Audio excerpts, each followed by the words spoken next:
प्रणाम। Movie mistakes ऑपरेशन.com इस कार्यक्रम में आपका भद्र स्वागत है। इस कार्यक्रम का मुख्य उद्देश्य ये है कि आध्यात्मिक चिंताधारा के कमी की वजह से मनुष्य स्वार्थी बनते जा रहा है। समाज में कई शरीर लोभ रूपी लाभ के पीछे कार्य करते हुए समाज में कई सारा अशांति सृष्टि कर रहे हैं। सिनेमा, टीवी जैसे बड़े बड़े प्लेटफॉर्म जिनके पास समाज को सुधारने की क्षमता है, वो भी अपना लोभ के पीछे भागते हुए कुछ आध्यात्मिक पिक्चर एंटरटेनमेंट के लिए शूटिंग करते हुए कई सारा कमियों की प्रचार प्रसार करते हुए इस चीज़ को ध्यान में नहीं रखते, इस चीज़ को नहीं सोच पाते कि जो प्रसार प्रचार से समाज में क्या प्रभाव पड़ेगा, लोगों के मन के ऊपर क्या प्रभाव पड़ेगा, उनके संस्कार पे क्या प्रभाव पड़ेगा। तो वैसे ही कुछ सिनेमा के अंदर हम पीके के बारे में चर्चा कर रहे थे। पीके मूवी के अंदर जो कमियां दिखाया गया उसके बारे में हम चर्चा करके समझने के प्रयत्न कर रहे थे। आज अपना टॉपिक था भगवान क्या है। आप पहले इस वीडियो को थोड़ा सा देख लीजिए, इसके बाद में हम चर्चा करेंगे। देखिए, मैंने एक न्यूज़ चैनल ज्वाइन कर लिया। कभी न्यूज़ मिलती थी, कभी बनानी पड़ती थी। लापता, मिसिंग, मिले तो संपर्क करें पीके। एक्सक्यूज मी, आप ये पर्चे क्यों बांट रहे हैं? हमारा एक तो केस पेंडिंग है इनके पास, ना सॉल्व कर रहे हैं ना मिल रहे हैं। पता नहीं कौन कोना में जाके बैठ गए। देखिए, पीके मूवी सारे धर्मों की कमियों को दिखा रहा था। भगवान क्या है सच में समझाने के प्रयत्न किया जा रहा था इस सिनेमा के द्वारा। लेकिन यहाँ पे देखिए, इसमें पीके ने हाथ में जो भी पॉम्पलेट्स पकड़ रखा है सब वो हिंदू रिलीजन में जो भी भगवान है उनके फ़ोटो है, ना कोई क्रिश्चियन ना कोई मुस्लिम के अल्लाह के बारे में है। क्योंकि इस मूवी में कुछ इनका मकसद शायद ऐसे था, हिंदुइज्म में जो भी कमियां है उसे दर्शाना समझाना। खैर ठीक है, उसके बारे में हम बाद में चर्चा करेंगे। देखिए, हम मानते हैं कि भगवान हमारा कन्वीनियंस के लिए बैठे हैं। हम जो भी मांगेंगे वो हमारा आशाओं को, इच्छाओं को पूर्ति करने के लिए अपना सर्वेंट बन के बैठे हैं। भले हम कई सारा गलतियां करें लेकिन वो हमारा रक्षा करे। उन्हें हम बस अपना कन्वीनियंस के लिए पूजा करते रहते हैं। इसीलिए तो देखिए, पीके क्या बोल रहा है कि मेरा भगवान के साथ डील है, मुझे भगवान ने धोखा दे रखे हैं, मेरा कुछ चीज़ ले रखे हैं और मुझे असुविधा सृष्टि करते हुए कहीं पे कोने में बैठे हैं। इन शब्दों को समझने का प्रयत्न करिए। क्योंकि देखिए, बचपन से अपना संस्कार ऐसे बनते आया हुआ है। बचपन से एक बच्चा को हम समझाता है कि बेटा भगवान से एक कहते हुए प्रार्थना करो कि मुझे अच्छा विद्या दे, अच्छा बुद्धि दे, मुझे समाज में अच्छा एक मनुष्य बनाए, मैं समाज में अच्छे काम करूँ, ये दे वो दे वो दे ये दे कहते हुए बच्चा को हम ये संस्कार देते हैं, ये समझाने के प्रयत्न करते हैं कि भगवान एक ऐसी चीज़ है जो कि हमें कई सारा चीज़ें देने में सहायता होगा। हमारा कन्वीनियंस के लिए बैठा है, हम जो मांगेंगे वो देंगे। लेकिन सच में इस बात को समझने के प्रयत्न करिए, भगवान ये संसार के आधार है, ये शरीर के आधार है।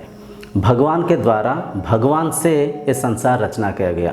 जैसे कि मकड़ी खुद के लाड़ से जाला बनाता है, खुद बसेरा करता है और खुद उस जाले को तोड़ देता है, वैसे ही भगवान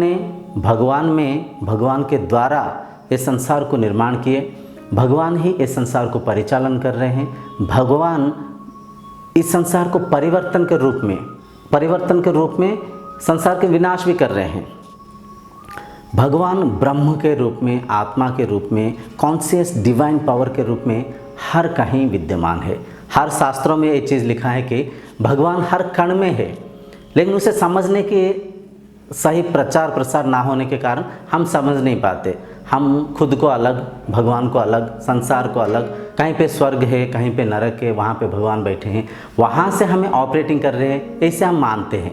लेकिन सच ये है, भगवान शक्ति स्वरूप है, भगवान एनर्जी है। जिस एनर्जी को आधार करके ये संसार चलता है, जिस एनर्जी को आधार करके शरीर चलता है। देखिए, शरीर स्वतः चल रहा है, नेचर के साथ ये शरीर अटैच होकर नेचुरली चल रहा है। ब्रेथ चल रहा है, हम चला नहीं रहे। ब्लड सर्कुलेशन ऑटोमेटिकली हो रहा है, हार्ट बीट अपने आप हो रहा है, हार्ट अपने आप पंपिंग कर रहा है, ब्रेन अपने आप फंक्शन कर रहा है। जो भी हम खाना खाते हैं वो ऑटोमेटिकली डाइजेशन हो जाता है। कई सारा लिवर में एंजाइम सीक्रेट होता है, माइंड में कई सारा हार्मोन सीक्रेट होता है, ऑटोमेटिकली शरीर अपने आप चल रहा है। ये शरीर को चलने में जो शक्ति, जो एनर्जी सहायक है, वो भगवान है। संसार को अगर आप परखें, पृथ्वी घूम रहा है, कुछ तो एनर्जी है ना, पृथ्वी को घुमा रहा है। खेती में हम एक बीज को गाड़ देते हैं, बीज अंकुरित होकर पौधा, पौधा से पेड़, पेड़ से फूल, फूल कर फिर फल, फल से पकित होना। ये जो प्रोसेस है, कोई तो एनर्जी है ना जो कि बीज को पेड़ में परिवर्तन कर रहा है। नदी कहीं पे पैदा होता है, कहीं पे जाके सागर में मिलता है। ऋतु परिवर्तन होना, ये संसार को देखिए कितना सिस्टमेटिकली चल रहा है। तो इस सिस्टम को सिस्टमेटिकली चलाने के पीछे जो एनर्जी है वो भगवान है। उस भगवत सत्ता को प्राप्त करना ही इस जीवन के मुख्य उद्देश्य है। हम सोचते भगवान कहीं पे अलग हमसे बैठे हैं, हम अगर उन पे दया करके भक्ति करें, उनके ऊपर हम दया करके कोई भेंट चढ़ाए, कोई फूल चढ़ाए, तो भगवान हमारे सर्वेंट बनकर हमें जो मन में इच्छा रखते हैं उसे पूर्ति करने में आएंगे। ना ना ना ना ना, इस चीज़ को मन में रखिए। भगवान आपके अंदर है। अपने अंदर की इस भगवत सत्ता को जानने के लिए हम भौतिक पूजा, मनन, ध्यान, भजन जो भी करते हैं, तो भगवान ब्रह्म स्वरूप है, भगवान शक्ति स्वरूप है। साइंस ने इसे कॉन्शियसनेस कहा है। तो भगवान एक शक्ति है, एनर्जी है। हम कोई भी चीज़ की प्राप्ति करना चाहते हैं तो अपना कर्म फल सिद्धांत के अनुसार हम उसे प्राप्त कर सकते हैं। हमें उस कार्य के पीछे हम निष्ठा होकर जब कोई कार्य को करेंगे तभी उस कार्य को सिद्धि कर कर उसकी प्राप्ति को प्राप्त कर सकते हैं। ना कि भगवत पूजा करके हम मन में कोई इच्छा वांछना रख के अगर हम भगवान के साथ डील करने के प्रयत्न करें, डील नहीं होगा जी। यहाँ पे पीके जी बोल रहे, देखिए मेरे से कुछ डील करना है, मेरे पैसा लेके मेरा कुछ चीज़ें लेकर मुझे दे नहीं रहे, और पॉम्पलेट्स बांटते हुए भगवान कहीं पे खो गए जैसे ढूंढ रहे हैं। इस बात को मन में बिठा लीजिए। भगवत सत्ता को हम अनुभव कर सकते हैं, लेकिन भगवान को देख नहीं सकते। क्यों नहीं देख सकते? इसलिए कि वो अद्वैत है, हमसे अलग नहीं है। वो सब्जेक्ट है, वो कोई ऑब्जेक्ट नहीं है। सब्जेक्ट को एज ए ऑब्जेक्ट हम नहीं देख सकते। आँख संसार में हर चीज़ को देखता है, लेकिन आँख दृष्टि शक्ति के विषय होने के कारण आँख खुद को नहीं देख पाता है। यहाँ पे देखिए लाइट जल रहा है जो कि रोशनी प्रसारित हो रहा है। रोशनी को हम देख पा रहे हैं, लेकिन रोशनी यहाँ पे है, वहाँ पे है, वहाँ पे है, हम इंडिकेट करके रोशनी को दिखा नहीं सकते हैं, क्योंकि रोशनी दृष्टि शक्ति के सब्जेक्ट है, विषय है। रोशनी है, रोशनी को आधार करके हम हर वस्तु को देखते हैं। हर चीज़ों को देखने के साथ साथ हम इस ज्ञान को भी रखते हैं कि रोशनी प्रसार प्रचार हो रहा है। तो वैसे ही भगवत सत्ता को आधार कर कर आँखें देख रहा है, कान सुन पा रहा है, जीभ चख पा रहा है, नाक सूंघ पा रहा है, शरीर के जो स्पर्शानंद को हम ले पा रहे हैं, मन परिचालन हो रहा है, मन, इंद्रिया, चित्त, बुद्धि, अहंकार, ये सब कुछ जो ऑपरेट कर रहा है, ये सब कुछ जो चला रहा है, ये सबके जो दृष्टा है वो भगवान है। उन्हें हम महसूस कर पाएंगे, उन्हें हम अलग से देख नहीं सकते, क्योंकि वो अद्वैत है ना, हमसे अलग नहीं है ना।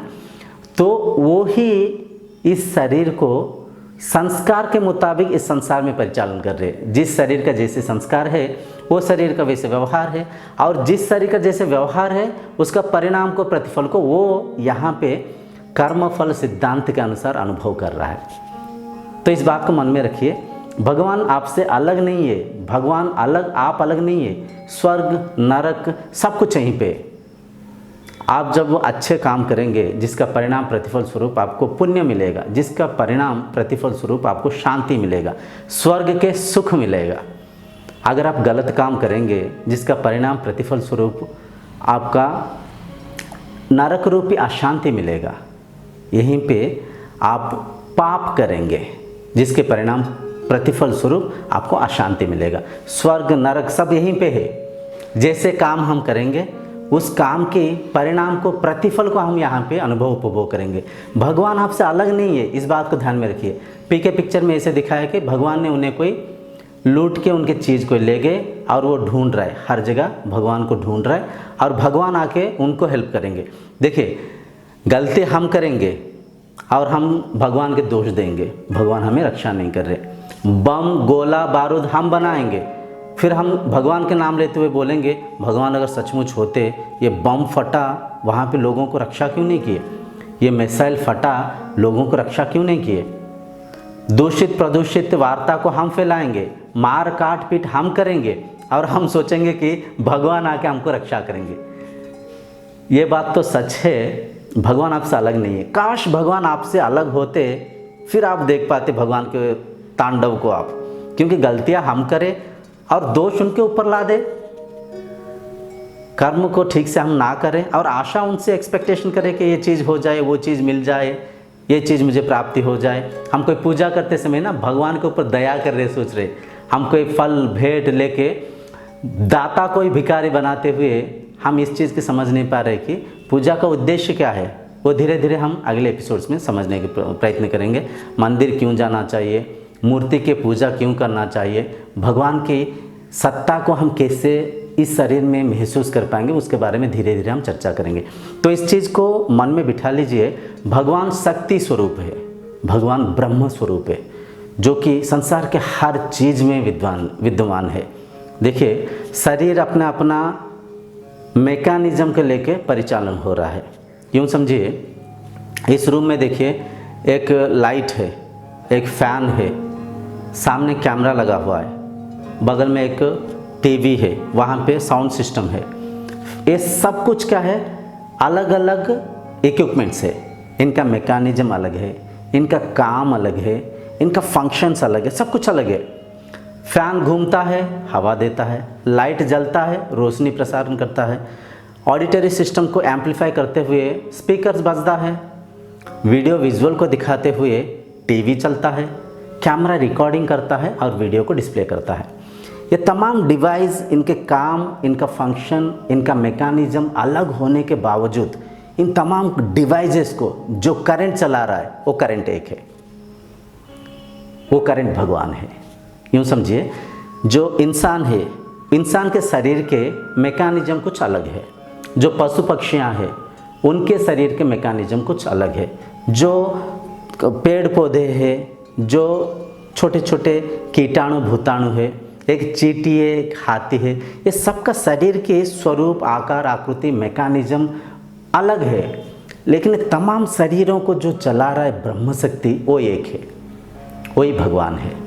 अपने अंदर की इस भगवत सत्ता को प्राप्त करना ही आध्यात्मिक मार्ग का सर्वोच्च प्राप्ति है। तो धीरे धीरे हम अगले एपिसोड्स में इनके बारे में चर्चा करेंगे।